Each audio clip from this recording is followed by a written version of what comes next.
আমি ফেসবুকবাসীর প্রতি অভিনন্দন ভালোবাসা। 2025 সালে আসি, মানুষেরকে বহুত কিছু শিখাইছে, বহুত কিছু শিখতেছি ইনশাল্লাহ।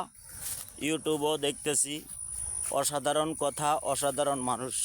আমার দেশের বর্তমান রেফিডেন্স হার বহুত তুলনায় আমরা এখন এগিয়ে আছি। আমাদের 7 সিস্টার নিয়ে বর্তমান মোদির মাথা গরম। আমার দেশে কি করতে হবে, আমার দেশ আমার নিয়ে মাথা ব্যথা।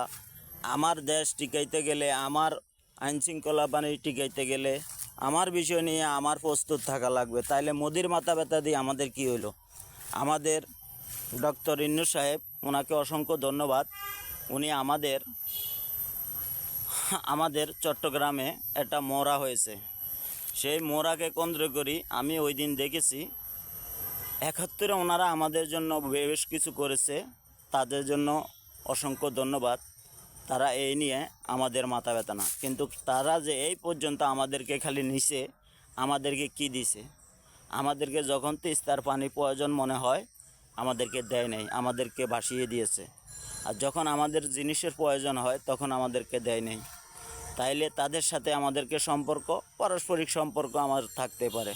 যখন উনি আমার প্রতিরূপে অন্যায় অবিচার করবেন, তার কি আমার দাঁত ভাঙা জবাব দেওয়া লাগবে না?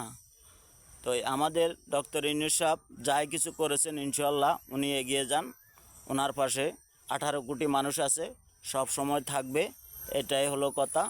ওনার কার্যক্রম, ওনার ভূমিকা, আমাদের সেনা প্রধান ওয়াকারুজ্জামান, ইনশাল্লাহ আলহামদুলিল্লাহ আমাদের সব কিছুই ওনাদের উপরে নির্ভরশীল।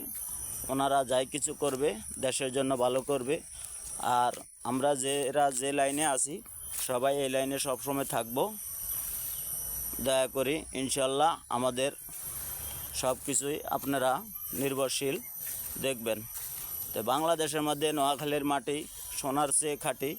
নোয়াখালীর রেফিডেন্স দিয়া বাংলাদেশ আগাই আছে, আসলে কেউ স্বীকার করে না।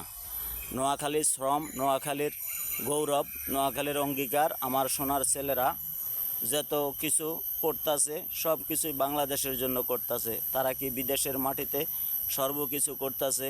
এত যুদ্ধ, এত সংগ্রাম করে বাংলাদেশ রেফিডেন্স পাঠায়। এই রেফিডেন্স দিয়া বাংলাদেশ এগিয়ে আছে। তার সাথে আমাদের এক গার্মেন্টস ভাই বলেছিল গার্মেন্টসে 12 আছে শ্রমিক। আরে ভাই, গার্মেন্টসে শ্রমিক কাজ করে, এখন মনে করেন কারণবশত ফ্যাক্টরি ফালাইয়া চলে গেছে, ওগুলারে নতুন করে কাজ করতে গেলে সময়ের প্রয়োজন, প্রয়োজন। তাই আপনারা রেফিডেন্স দিক দিয়া কোনো করবেন না। আল্লাহ হাফেজ।